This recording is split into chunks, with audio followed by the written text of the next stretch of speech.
Sebenarnya sih sah-sah aja, hanya saja yaitu nanti bagaimana copyrightnya sebenarnya. Oke, ya yang sebenarnya akan ke sana arahnya Lebih ya. ke etis aja sih, etis bagaimana kita menghargai karya orang lain aja. Selamat datang di Quid Pro Quo, tempat di mana kita akan mengundang banyak bintang tamu dari pejabat, entrepreneur, artis mungkin, influencer, atau siapapun yang pastinya kita akan membahas topik-topik seru seputar kehidupannya mereka, karirnya. Kita akan kasih pertanyaan-pertanyaan yang nyeleneh juga, yang mereka datang ke sini boleh jawab jujur, tapi boleh ngeles juga. Dan ditemani bersama gue Ricky Watimena, yang pastinya kalau misalkan lo juga ada ide mau di sini mengundang siapa gitu ya, lo bisa langsung tulis aja nanti di kolom komentar. Dan kali ini gue udah kedatangan salah satu bintang tamu, cantik, pintar, kulitnya mulus banget. Nyamuk aja kalau nempel nggak gigit tuh dia. Ice skating, ya saking licinnya mukanya ya. Ini adalah salah satu perempuan yang luar biasa, pintar, dosen juga. Kita langsung kasih tepuk tangan yang meriah untuk Dr. Dini Fronitasari. Dia adalah seorang CEO startup Goritma Tech ya, dan dia jago banget soal AI ya. Dia membahas dan dia mengulik sesuatu tentang AI, tapi dia juga glowing bersama dengan coding gitu ya. Kita akan bahas tuntas dan kita kasih tepuk tangan yang meriah. Ini dia ada Dr. Dini Fronitasari. Halo, aku panggilnya lengkap atau boleh Mbak Dini aja boleh, atau apa? Boleh, kamu juga boleh. Iya, atau aku boleh. Aku sama kamu juga boleh. Iya benar. Itu lebih attach ya, lebih dekat sekali ya. Iya. Mbak Dini apa kabar? Baik, alhamdulillah. Macet nggak tadi kesini? Enggak sih, nggak macet. Kan tadi kita bareng. Oh iya. Hey, halo. Bener, soalnya rumahnya searah kita. Searah gitu kan. Iya. Aku tadi macet Mbak kesini. Ya kan kita bareng tadi. Oh iya benar. Oh iya, Dini katanya ada artinya ya Mbak ya. Kenapa? Dini? Kok tiba-tiba sih kamu? Dini ada artinya nggak itu dari nama Mbak Dini? Dini. Ada. D apa? Gak ada ya? Gak ada sih. Dini itu awal aja karena aku anak pertama. Oke. Fro awal juga. Froni Tasari. Froni Tasari. Dari kata front. Jadi depan. Jadi mamaku tuh pengennya dulunya mungkin ya anaknya tuh terdepan dari yang paling depan gitu. Oh oke. Ya menarik juga, menarik. Tapi kan ngerjainnya coding kan berarti anak back end dong berarti ya harusnya ya. Coding kan enggak ya. Back end dan front end juga bisa lah. Kan kita juga bisa coding untuk GUI-nya juga kan. Tapi ada kepikiran buat ganti jadi back end Tasari gitu ada? Enggak sih, enggak. Udah cukup bagus. Oh ya, oke. Nama panggungnya udah bagus sih. Iya, udah bagus. Mbak Dini thank you banget udah main ke sini. Kita mau ngobrol-ngobrol. Kita mau kita mau ngebahas sesuatu karena sekarang kan lagi hype banget. Tentang apa nih? AI ya, AI ya bahasa Indonesia orang nyebutnya AI bahasa Inggrisnya. Tapi secara detailnya tuh sebenarnya apa sih Mbak AI itu? AI kalau AI itu masnya taunya apa kalau bahasa Indonesia? Kecerdasan buatan. Nah, kecerdasan buatan atau kecerdasan artifisial. Yes. Itu artinya adalah bagaimana kita membuat suatu mesin itu pintar seperti manusia. Makanya kita beri kecerdasan buatan. Seperti itu. Aplikatifnya itu banyak banget. Itu bisa untuk sering pakai itu kan aplikasi filter kecantikan kan?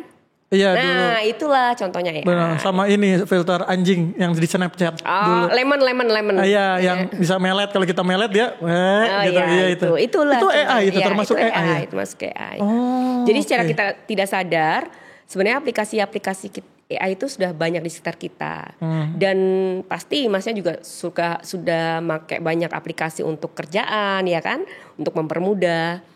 gitu kan? Iya benar-benar. Oke, berarti memang sebetulnya itu udah ada sejak teknologi yang udah lama sih sebenarnya. AI itu ya. Sebenarnya kalau bicara tentang awalnya AI itu di tahun 1950-an itu kalau pernah dengar Alan Turing nggak? Alan Turing? Yes. Suka naik motor? Oh, bukan. Itu tur itu.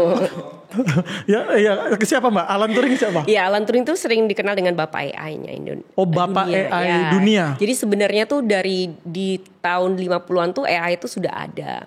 Tapi belum semasif ini gitu loh. Evolusinya emang cepet banget dan tentu saja kita dari mulai tahun 90-an tuh sebenarnya sudah ada kayak pengenalan image, kemudian pengenalan video, kemudian klasifikasi misalnya di pabrik-pabrik gitu.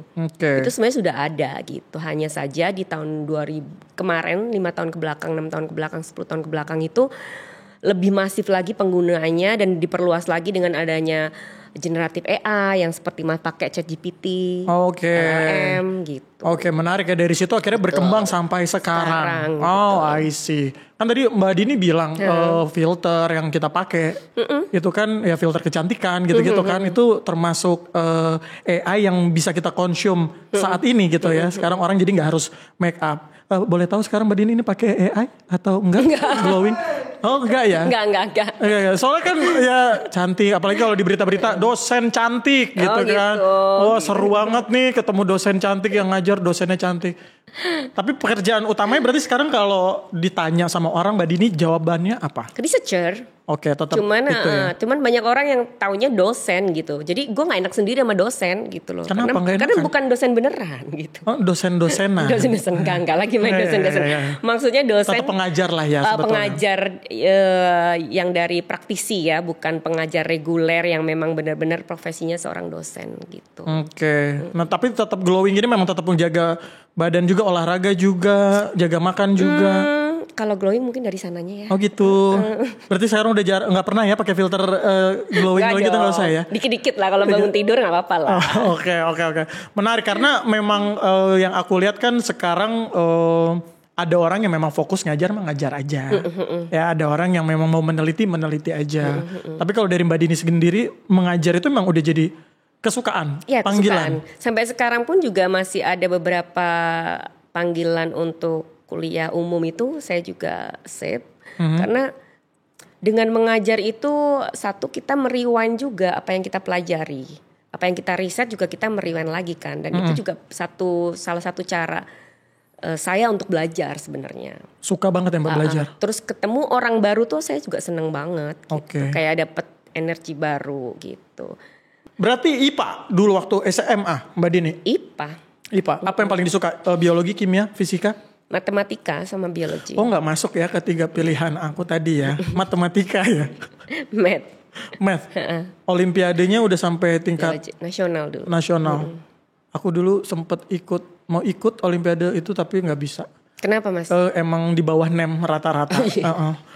Cuman niatnya udah ada ya. Aku mau niat Mbak karena kayaknya seru aku ikut olimpiade gitu. Seru aku pengen ngerasain juara itu seperti apa, tapi udah nggak masuk itu kan. Remedial terus. Jadi di saat teman-teman kelas meeting, waktu sekolah ada kelas meeting juga nggak Mbak? Ada. Ya, nah itu kan biasanya yang nggak ikut kelas meeting biasanya anak-anak yang remedial. Iya. Nah aku yang itu, anak-anak yang remedial. Dan bangga ya?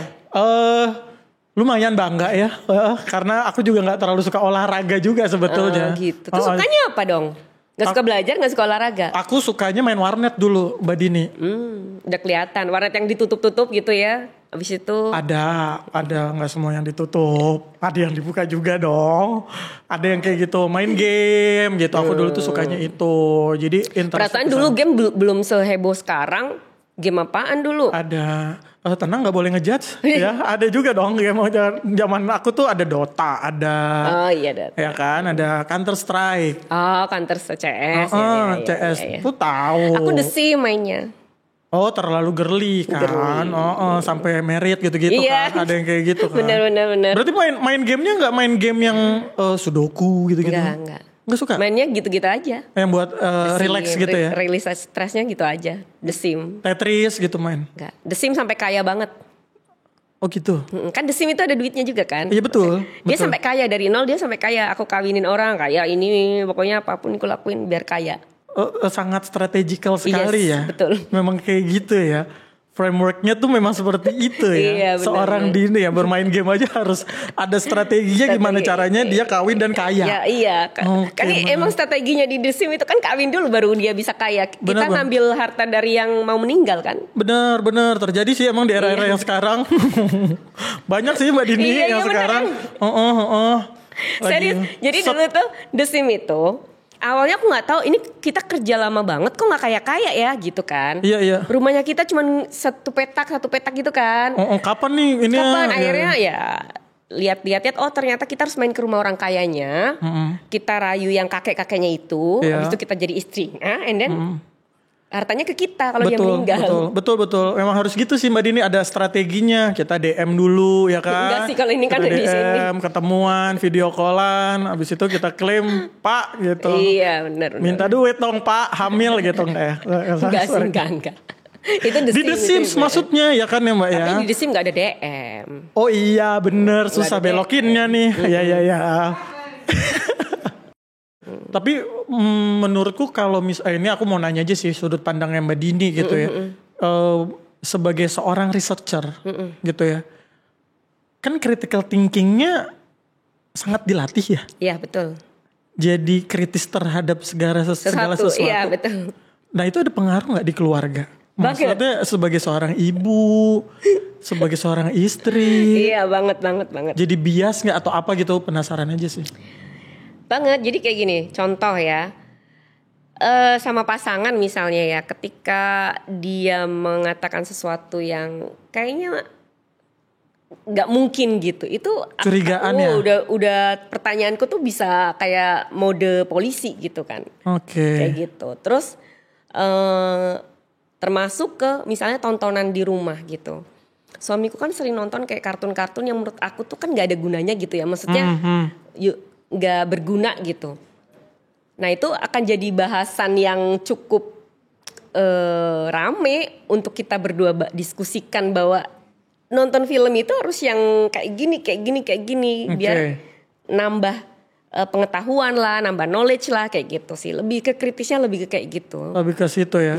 Karena kan faktanya perempuan itu lebih CIA dari CIA ya katanya ya. Gitu lah. Lebih gimana kalau ditambah dengan seorang kritis ya peneliti gitu ya. Pasti rasa kritisnya yang memang ya so far sih masih bertahan, berarti dia masih bisa lah. Iya. Menarik sekali. Aku sangat interest banget sih Mbak, maksudnya dengan title seorang peneliti kayak Mbak Dini gini mau digging down terus sama sesuatu gitu ya, apalagi khususnya kita mau ngebahasnya soal AI ya, karena sekarang kan udah dekat banget sama kehidupan kita Mbak Dini. Tadi kita udah sempat intro sedikit perkembangan AI, ada siapa yang Turing tadi itu, Alan Turing itu dia. Ya, dan ini isu yang aku nggak tahu ya, karena aku di industri kreatif sebetulnya. Kemarin itu ada hype di mana saat Lebaran, semua keluarga besar menggunakan foto AI dari Ghibli. Iya benar. Iya kan. Untuk ucapan ya. Betul, dan ada yang hate speech soal fans-fansnya Ghibli ya, seputar itu. Nah, sudut pandang Mbak Dini antara karya dengan teknologi itu seperti apa toh? Iya sebenarnya karena ini kan hitnya juga di Indonesia aja ya, vibe-nya ya itu ya. Kan Indonesia tuh FOMO banget kan. Bagi aku sih kalau misalnya memang pada saat itu ya gini, aku susah ngomongnya ya, karena Ghibli juga kan sebenarnya kita kalau misalnya mau bikin gambar dari dia juga sebenarnya ada cost-nya kan. Itu kan ChatGPT bisa bikin kita tuh gratis yang bener-bener semua orang bisa akses. Ya apapun gitu. Yang kita mau gitu ya sebenarnya ya. Sebenarnya sih sah-sah aja, hanya saja yaitu nanti bagaimana copyright-nya sebenarnya. Ya sebenarnya akan ke sana arahnya. Lebih ke etis aja sih, etis bagaimana kita menghargai karya orang lain aja. Ya, maksudnya itu jadi mempermudah kita punya keinginan sesuatu apa, jadinya ya udah shortcutnya bisa ke situ. Mbak Dini pernah nggak ngerasain gitu? Karena kan AI ini mempermudah nih, apalagi kalau di rumah atau apa gitu. Jadi malas mikir nggak sih atau gimana? Iya, tapi kan jangan sampai kita tuh ini ya keliru memahami kemudahan. Karena ketika kita keliru memahami kemudahan ini, jadinya ya kita malas mikir. Contoh, AI itu sebenarnya adalah alat atau tools yang kita gunakan untuk efisien kan, untuk memberdayakan, bukan untuk menina-bobokkan. Ya, ini kita ya, nalarnya kita ya. Okay. Yang terjadi sekarang, ketika orang menggunakan AI untuk menyelesaikan pekerjaannya misalnya, itu tidak dilandasi dengan literasi digital yang baik. Tidak dilandasi dengan etika digital yang baik. Jadi budaya digitalnya juga gak sehat. Sehingga AI dianggap sebagai ya problem solve dan selalu benar. Padahal tidak selalu AI itu benar. Kita harus juga mengkritisi, kita juga harus melihat lagi, kita harus menganalisa lagi apakah yang diberikan atau yang di-provide oleh si let's say bilang ChatGPT itu adalah sesuatu yang benar atau enggak. Mbak Din, ini apa anak Gen Z, anak millennials, informasi banyak, peluang pekerjaan sebetulnya banyak. Tapi isunya katanya banyak yang mau digantiin sama AI juga. Nah itu pandangan Mbak Dini gimana tuh? Apakah semua pekerjaan bakal hilang? Ya kan menurut McKinsey kan juga gitu. Ada pekerjaan yang hilang, ada pekerjaan juga yang baru gitu. Pekerjaan apa yang menurut Mbak Dini gak bakal bisa digantikan oleh AI? Pertanyaan harusnya pekerjaan apa yang bisa digantikan oleh AI nih biar mereka siap-siap gitu loh. Harus iya sih. Iya kan? Benar. Pekerjaan repetitif lah kayak pekerjaan rutin, admin, kemudian juga sekarang bahkan pembuat konten kreator, pembuat artikel itu kan juga bisa digantikan oleh AI kan. LC Karaoke? LC Karaoke. Bisa mungkin. Iya, soalnya kan kayaknya di Cina udah ada ya. Kan, udah gitu. ada robot-robot yang mukanya mirip. Iya. Dan tapi kayaknya goyangannya kaku deh nanti dia tuh. Ya. Enggak dong. Kalau bisa di setting. Bisa dilatih. Kalau data goyang inulnya dimasukin ya dia bisa goyang inul gitu loh. Oh gitu. Iya, kan AI itu berkaca dari kita. Kita kasih apa ya dia akan mengikuti. Oh kayak film Her ya, aku dulu nonton tuh. Nah gitu. Film Her. Kenapa tadi ngomongin LC? Oh enggak, maksudnya kan pengen LC gantiin gitu. Bukan, kan LC pekerjaan kan. Oh gitu, iya. Takutnya di sini teman-teman LC yang nonton merasa ada kekhawatiran apakah aku akan digantikan sama AI. Soalnya Mbak Dini tadi aku mau refer sama omongan Mbak Dini.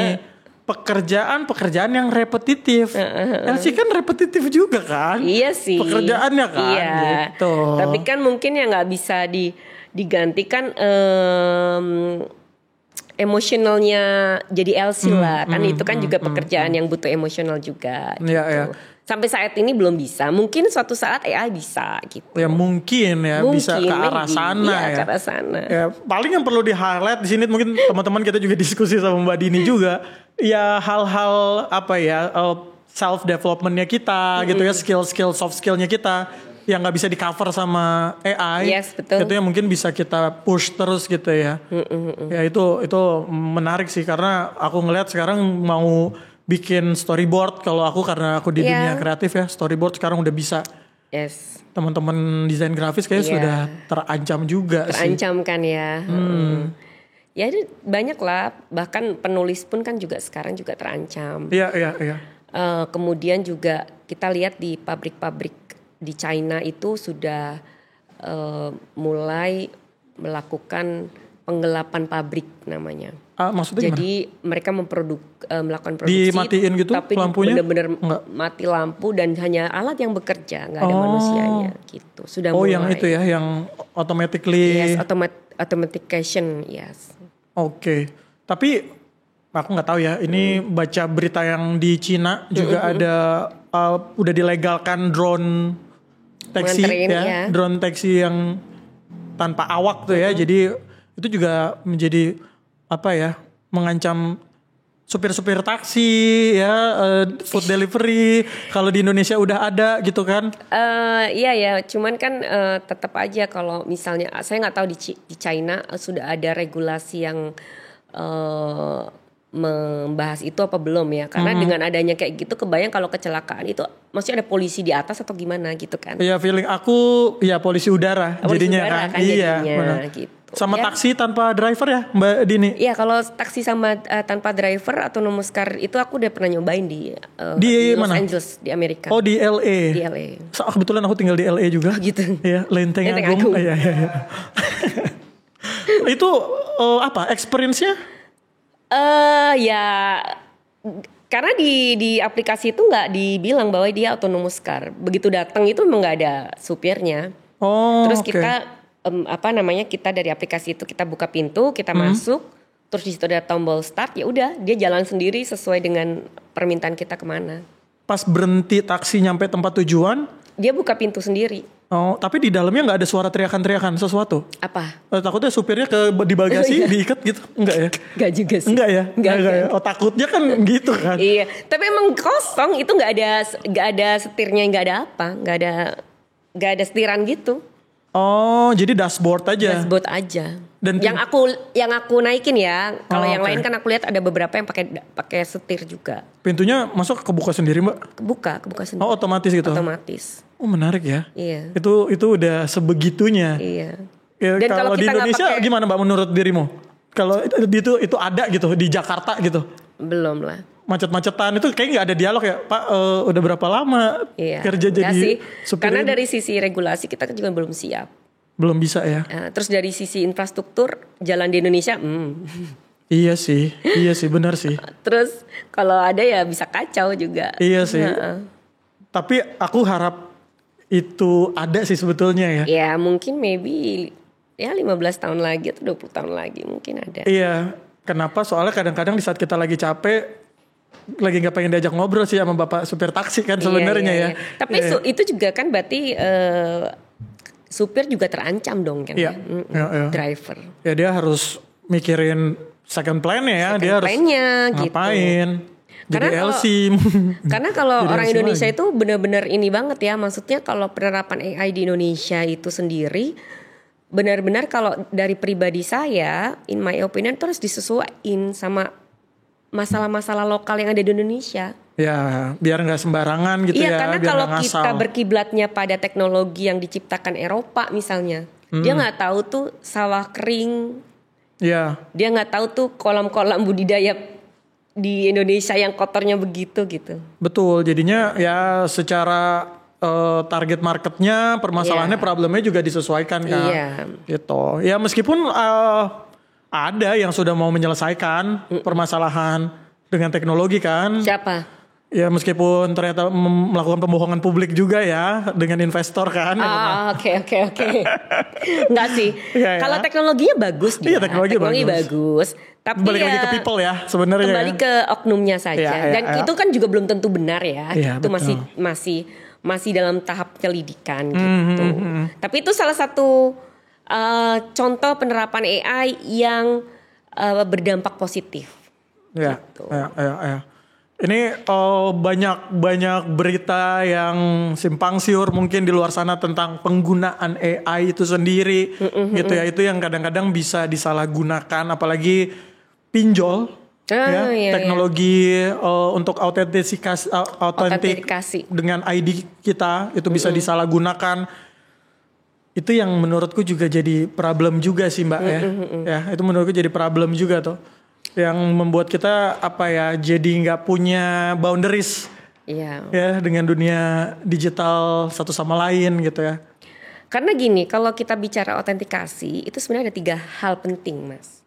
1, something you have, like your ATM, card, kunci dan lain sebagainya. And then something you know, password. Dan yang ketiga adalah something you are, kita tuh sebenarnya bisa jadi alat autentikasi sendiri.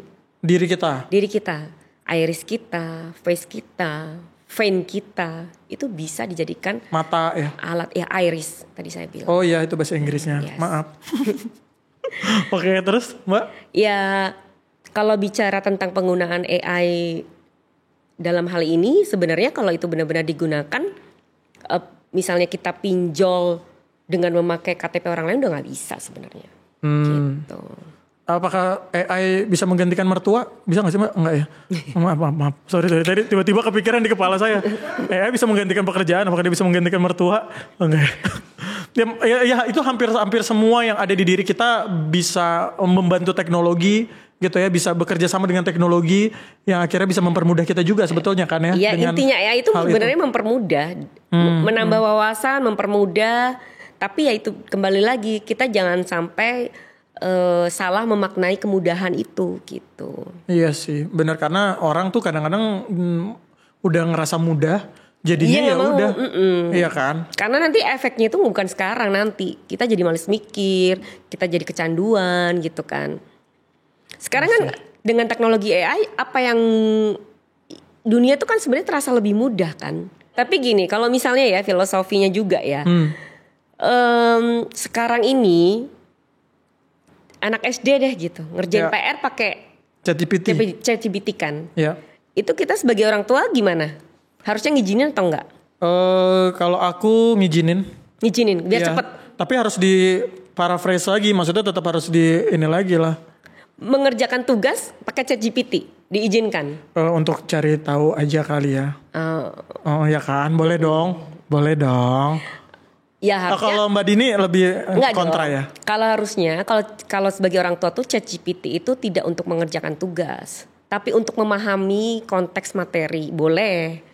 Gitu. Okay. Misalnya contoh, bukan tolong kerjakan PR ini gitu kan. Anak SD biasanya kayak gitu kan, langsung tolong kerjakan PR ini, dia foto udah selesai. Ya. Bisa jadi itu bukan manfaat AI yang positif. Kalau ChatGPT dimanfaatkan secara positif, tolong jelaskan langkah-langkah menyelesaikan persoalan ini. Oke, berarti tolong bantu saya memahami ya? Prompter yang baik itu seperti itu. Tapi prompter sekarang itu anak SD tuh singkat. Tolong langsung straight to the point. Jawab pertanyaan ini. Oke, ya mungkin diedukasi di bagian itunya ya sebetulnya ya, pemahaman soal how to use the AI-nya. Iya, untuk mengajarkan AI untuk mengajarkan saja, untuk menunjukkan langkah-langkah menyelesaikan soal tersebut oke. Tapi kalau untuk menjawab, saya yakin 100% tidak akan dibaca sama dia. Langsung copy paste. Kirim apa kasih ke guru ya.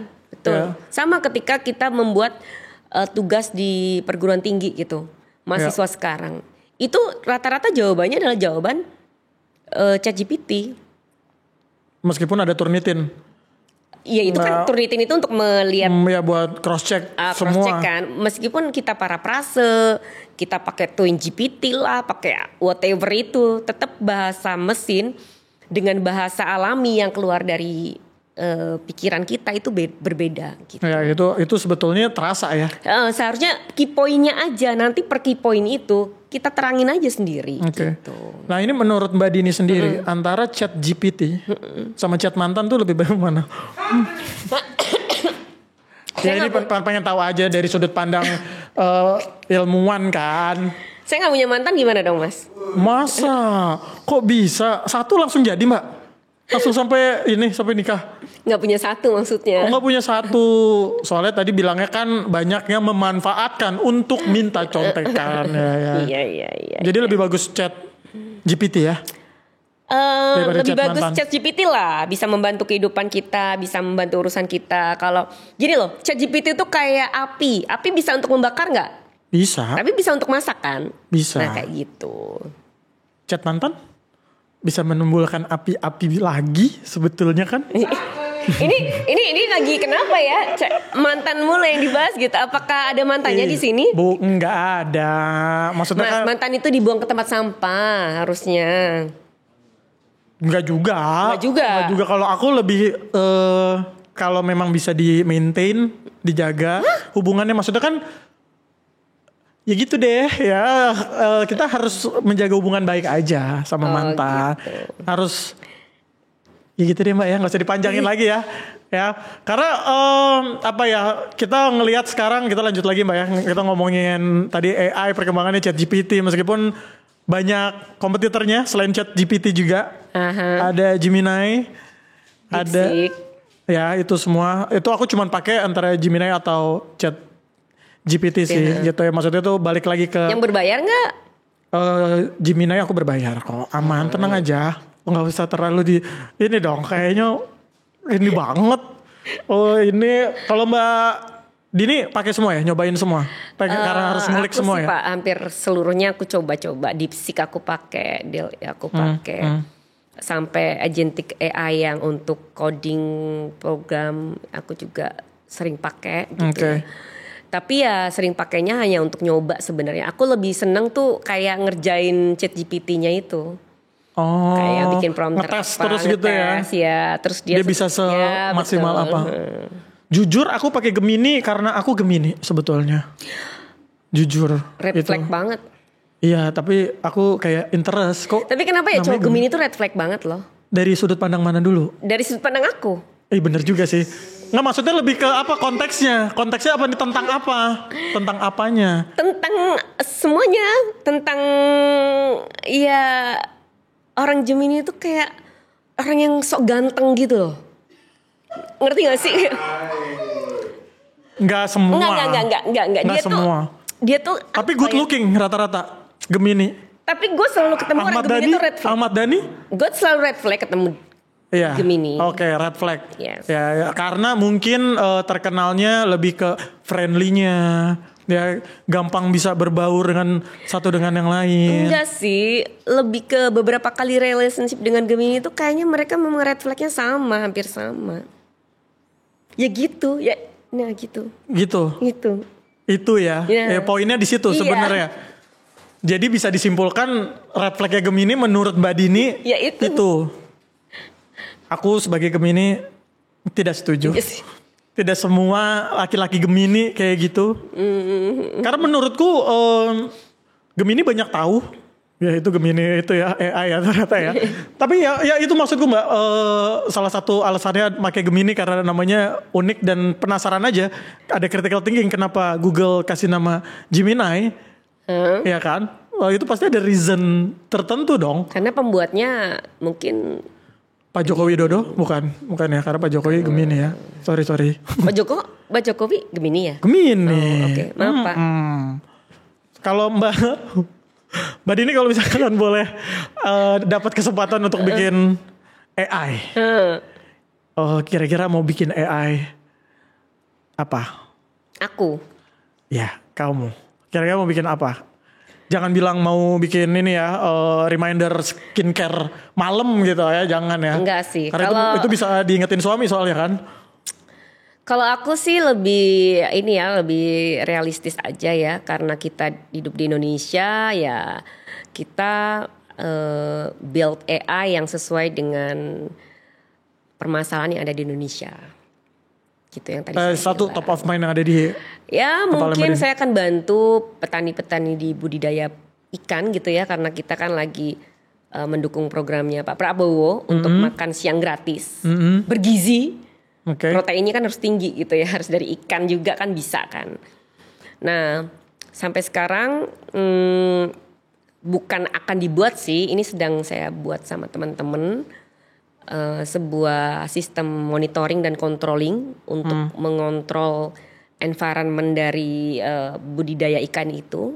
Kan tiap ikan punya environmentnya beda-beda tuh. Ya jenis-jenisnya. Ya. Kadar DOB-nya, kadar pH-nya. Jadi kesana tuh ya, interestnya ya, lebih kesana ya. Kesana karena kebermanfaatannya itu cukup luas dan kita bisa lihat bahwa memang budidaya ikan di Indonesia, budidaya di pinggir tambak-tambak itu kan juga masih manual.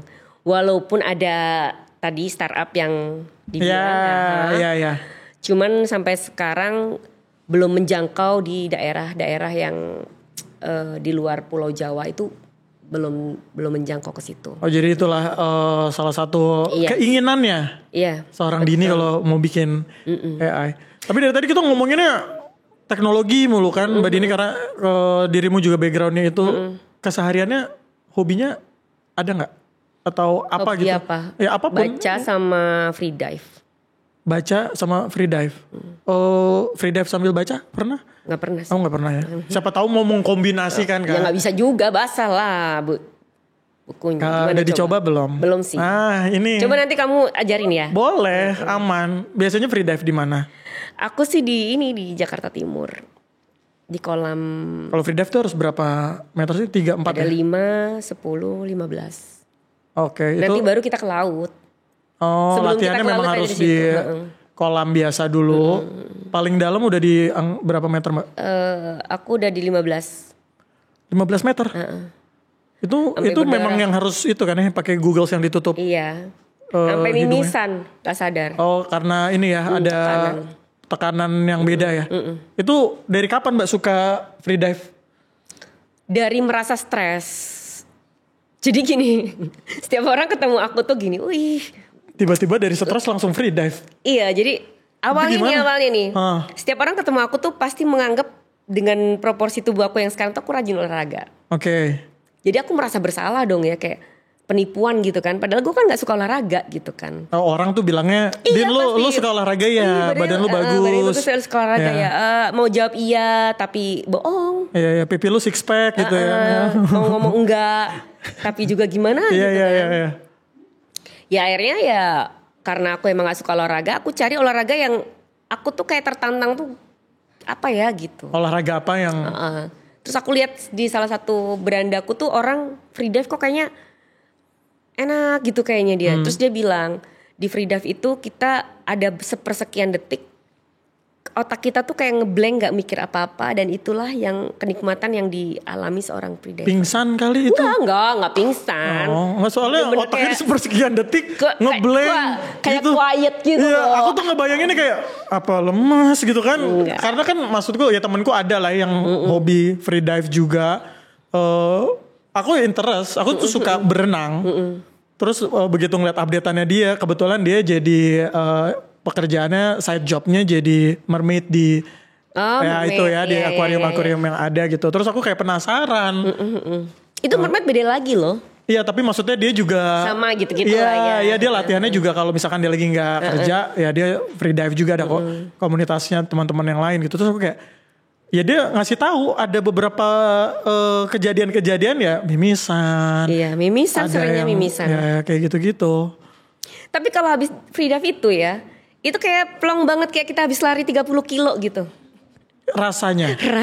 Ngos-ngosannya terus hilang ini hatinya yang kayak kadang kan kita manusia gitu kan ada yang merengkel ke siapa Iya. Hilang. Jadi plong aja gitu. Jadi bisa makan mie ayam habis itu terus habis itu bisa makan es krim gitu. Kenapa sih harus spesifik mie ayam habis free dive? Suka banget mie ayam. Enak banget mie ayam. Gerobak biru ya tapi ya. Oh, kalau gerobak biru gak suka. Bukan biru nggak suka. Oke, menarik juga. Abis free dive, rasanya plong makan mie ayam gerobak biru. Dicatat ya itu ya. Itu menarik editor, itu kata-kata hari ini dari seorang Ibu Dini ya. Mbak, tapi dari semua olahraga kenapa pilihnya free dive? Apa udah ada audisi, udah ada kurasi dulu sebelumnya? Panjat tebing gitu? Udah. Panjat tebing pernah? Enggak. Cuman lihat-lihat aja. Panjat sosial? Siapa yang mau gue panjat? Oh iya, siapa tahu. Masih mau? Enggak sosial. Saya juga sosial media juga gak gede-gede banget. Ya. Apa olahraga selain sebenarnya gini, SD, SMP, SMA tuh aku ikut basket. Gak percaya pasti kan? Basket? Kalau ngeliat dari postur, oh ya bisa. Playmaker bisa. Ya. Bisa. Cuman karena basket itu katanya tambah tinggi, tapi ternyata gue gak tinggi-tinggi. Berarti kan ya udahlah gitu. Bukan di situ. Oke. Jadinya coba olahraga dari sekian tahun 10 tahun mungkin aku baru olahraga tuh baru kemarin itu free dive. Yang men-trigger atau yang influence free dive dari teman kah? Sebenarnya awalnya ketika kita liburan keluarga sama anakku. Anakku tuh kan pintar renang. Oke. Nah dia tuh renang itu udah kayak gak latihan tapi dia free dive ke bawah gitu-gitu terus foto. Nah ketika foto bareng keluarga aku tuh yang muncul sendiri terus. Jadi begitu ditekan ke bawah, lah naik lagi ke atas, tekan ke bawah, naik lagi ke atas. Oh, anaknya Mbak Dini tuh suka nyelam. Dia suka nyelam, tapi dia nggak latihan secara spesifik, tapi dia pinter untuk gitu karena dia dari umur 3 tahun 2 tahun itu dia udah pinter renang. Oh, oke. Ini karena dari orang tuanya juga mengenalkan. Iya, karena kan ya biar tinggi lah ya gitu. Okay. Nah, pas lagi momen liburan keluarga itu aku kayak masa aku doang sih yang nggak bisa gitu. Suamiku bisa, anakku bisa, ya udah aku akhirnya latihan dan mereka hore gitu. Seru mamahnya ini. Akhirnya bisa. Tapi ada tebak-tebakan Mbak Dini. Hah? Ya, minuman apa yang lucu? Ada minuman tapi dia lucu. Umum banget loh ini. Tahu nggak? ChatGPT bilang apa? Tunggu, lagi search dia, lagi mikir. Lagi mikir. Pasti dia lagi nanya sama teman-temannya tuh. Nanya sama Jiminy, sama siapa. Bahkan dia nanya tuh sama CEO-nya. Adanya minuman yang bikin capek. Apa tuh minuman bikin capek? Kopi. Karena Nescafe. Iya, bener juga. Nescafe. ChatGPT. Lucu juga lo. Lucu juga lo ChatGPT. Minuman apa yang suka bersyukur? Apa tuh? Alhamdulillah Tea. Plesetan dari teh dan ungkapan syukur alhamdulillah. Oti. Minuman yang Islami? Apa tuh? Air Zam-Zam. Bener sih. Iya. Bener faktanya. Ada satu lagi. Mbak, tapi minuman yang suka ngambek. Apa tuh? Apa? Minuman yang suka ngambek. Minuman yang suka ngambek. Susu baper. Waduh. Ini ChatGPT loh yang ngomong. Aduh. Tapi pekerjaan orang apa yang dia nggak pernah mengeluh? Apa? Tukang potong rambut. Kenapa? Karena dia selalu bercukur. Itu bersyukur. Iya. Tadi minuman yang lucu, tahu nggak jawabannya apa? Apa? Minuman yang lucu. Gak ada ini, dia nggak bisa jawab. Aku kasih tahu ya buat kamu ya. Jawabannya adalah ucok boba. Lucu dong, ucok boba kecil-kecil ya kan. Mbak Dini penasaran loh, dia mau nyari tebak-tebakan lagi via ChatGPT loh. Peneliti teknologi nyari jokesnya harus. Tapi itu juga ini loh, seru juga loh ya. Nescafe ya. Gitu ya. Iya kayak gitu-gitu ya. Gitu. Referensinya. Nescafe gitu ya. Tapi dia tadi lumayan lama loh bikin ininya. Pisang goreng kalau panas namanya apa? Pisang goreng kalau panas. Namanya jadi hihang hoheng. Kok dia bisa sih? Aduh. Ya dia, karena kan aku Gemini. Iya. Mbak cobain Mbak kalau ngajar openingnya pakai tebak-tebakan ChatGPT ya. Bagus. Menarik tuh. Nih, sayur apa yang pangkatnya paling tinggi? Sayur apa? Yang pangkatnya paling tinggi. Sayur apa yang pangkatnya paling tinggi? Bayem? Bukan, apa? Sayur mayor. Oh.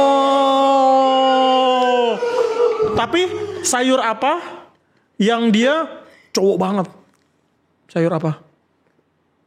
Dia cowok banget. Manly. Apa? Tahu nggak? Nggak tahu. Sayur nggak? Brokoli.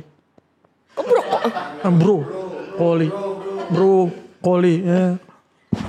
Tapi kalau di telur apa yang paling ditakutin sama banyak telur? Ayo apa? Telur asin. Kenapa? Ya karena asin. Salah. Apa? Telur puyuh. Kenapa? Karena tatonya lebih banyak dari telur asin. Hai. Seru sekali. Mbak Dini terakhir dong buat aduh ya ampun. Pesan buat teman-teman. Ini benar-benar di luar dugaan loh. Ternyata kita ngobrol sesantai ini. Kirain gue mau ngomongin apa gitu ya. Iya. Asik kalau kayak gini sih. Iya, seru kan? Seru banget. Mau dong diundang di Quid Pro Quo lagi. Mau lah, tapi tebak-tebakannya jangan lupa nanti jangan kalah lagi. Iya dong, harus nanti kita tebak-tebakan yang lebih nanti seru aku lagi. Langsung ChatGPT yang paling susah gitu kan tebak-tebakan nanti. Harusnya dihitung ya. Yang kalah siapa gitu ya. Betul. Tapi binatang sekali lagi nih beneran terakhir. Apa? Hewan-hewan apa yang banyak maunya? Banyak maunya? Iya. Hewan apa yang banyak maunya? Tahu nggak? Apa? Cicak. Kenapa? Karena cicak-cicak demanding gitu yang kayak. Sorry. Iya kan cicak-cicak demanding gitu kan. Iya itu digini. Iya maaf.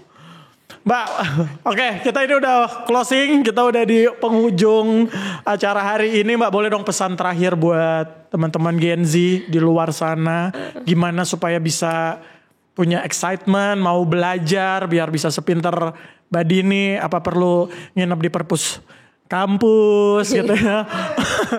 Apa? Tapi gue pernah tidur di perpus kampus sih. Pernah. Dihukum pasti. Bukan. Apa, pacaran? Bukan. Ini positif kali. Positif. Enggak semua.